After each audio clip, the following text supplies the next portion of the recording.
Nama saya Ahmad Ibnu Sabili dengan NIM 222-1010-229, kelas GPA B2, Prodi Pendidikan Bahasa Arab. Video ini dibuat untuk memenuhi tugas mata kuliah Ilmu Lugah yang diampu oleh dosen Bapak Abdul Mukid MPD. Kajian materi pada video ini yaitu meliputi 1. Pengertian bahasa, 2. Karakteristik bahasa, 3. Fungsi bahasa, 4. Pengertian dari langgage, langue, dan parole. Pengertian bahasa yaitu pengertian kata lugah dahulu kala tidak sama dengan pengertian yang dikenal penutur Arab saat ini. Semula kata lugah bermakna lahjah atau dialek. Karenanya dulu kata lugah bila disandarkan misalkan pada kata Quraisy, maka yang dimaksud adalah dialek suku Quraisy. Apa yang dikenal dalam bahasa modern sebagai lugah saat itu kata yang digunakan adalah kata lisan. Karenanya kita temukan misalnya frasa lisan al-Arab yang mengandung pengertian bahasa Arab. Secara terminologi terdapat beberapa definisi bahasa dari berbagai ahli dari berbagai sudut pandang dan kepentingan yang berbeda. Di bawah ini beberapa definisi menurut para ahli. Antara lain yaitu 1. Mansur Fateda dalam bukunya yang berjudul Linguistik Sebuah Pengantar mendefinisikan bahwa bahasa adalah bunyi-bunyi yang bermakna. Yang kedua, menurut G.A. Miller, bahwa bahasa yang berjudul bunyi itu berisi antara lain yaitu phonological information, syntactic information, lexical information, dan conceptual collage. Yang ketiga, menurut Ibnu Jinni, merupakan seorang ahli bahasa Arab yang memberi definisi bahasa dalam bahasa Arab, yaitu aswatun yu'baru biha kullu qaumin an agradihim. Artinya yaitu bahasa adalah bunyi-bunyi yang diucapkan oleh setiap kelompok masyarakat untuk mencapai maksud mereka. Yang keempat, menurut Edward Sabir. Menurut Edward Sabir, bahwa bahasa merupakan media khusus yang dimiliki manusia untuk menyampaikan pikiran, perasaan, dan kehendak yang berupa sistem lambang dan dilakukan secara sengaja. Yang kelima, menurut Muhammad Hasan Abdul Aziz, bahasa merupakan sistem lambang yang diucapkan dan digunakan untuk sekelompok orang tertentu dengan tujuan berkomunikasi dan mereliasikan bentuk saling tolong-menolong di antara mereka. Yang keenam, menurut Al-Jurjani. Menurut Al-Jurjani, ia berpendapat bahwa bahasa adalah apa yang diungkapkan setiap orang dalam mengutarakan maksudnya. Yang terakhir, menurut Ibnu Khaldun. Menurut Ibnu Khaldun, bahasa dapat disebut sebagai ungkapan pengucap tentang isi hatinya. Ungkapan itu merupakan aktivitas lidah yang muncul dari isi hati. Kajian materi berikutnya yaitu karakteristik bahasa.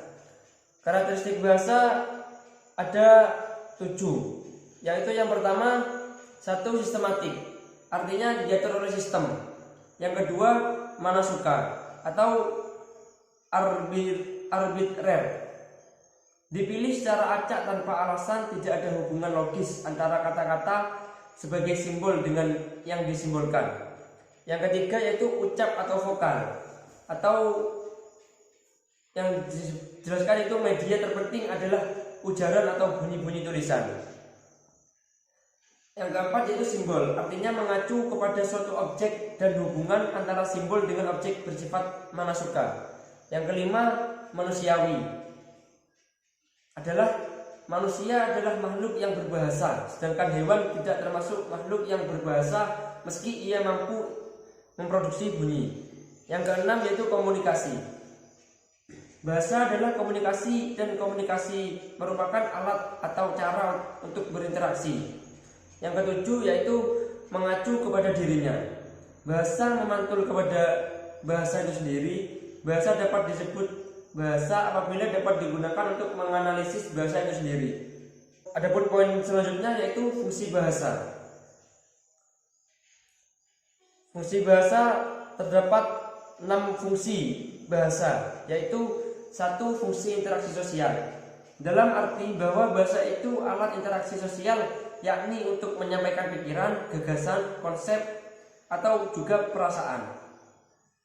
Yang kedua yaitu fungsi ekspresi, yakni pernyataan senang, jengkel, sedih, dan kecewa dapat diungkapkan dengan menggunakan bahasa, walaupun berupa gerak-gerik. Yang ketiga, fungsi informasi, artinya bahasa dapat digunakan untuk menyampaikan pesan atau amanat kepada orang lain. Yang keempat yaitu fungsi eksplorasi, yakni penggunaan bahasa sebagai alat untuk menjelaskan suatu hal, perkara, dan keadaan. Yang kelima yaitu fungsi persuasi, artinya penggunaan bahasa yang bersifat mengaruhi atau mengajak orang lain untuk melakukan atau tidak melakukan suatu secara baik-baik. Yang terakhir yaitu fungsi entertainment, artinya penggunaan bahasa untuk menghibur, menyenangkan, atau memuaskan perasaan batin.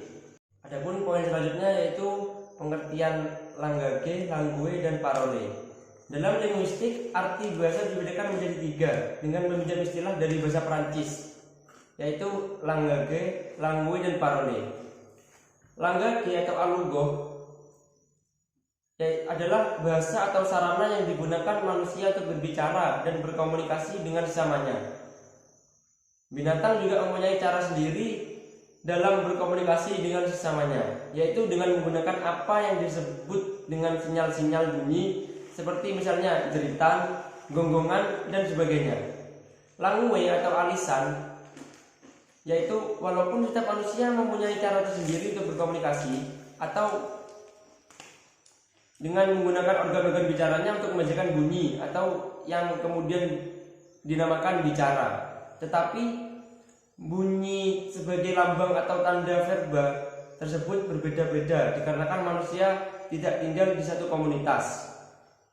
Yang terakhir yaitu parole atau al-kalam. Ketika kita berbicara dalam bahasa Arab, pada umumnya kita akan menggunakan aturan-aturan yang ada dalam bahasa tersebut. Akan tetapi setiap orang atau penutur mempunyai cara yang berbeda-beda untuk berbicara atau menuturkannya. Bahasa yang bermacam-macam menurut variasi cara penuturnya ini disebut dengan parole. Sekian materi yang dapat saya sampaikan. Mungkin ada sedikit kritik dan saran, tolong tulis di kolom komentar. Assalamualaikum warahmatullahi wabarakatuh.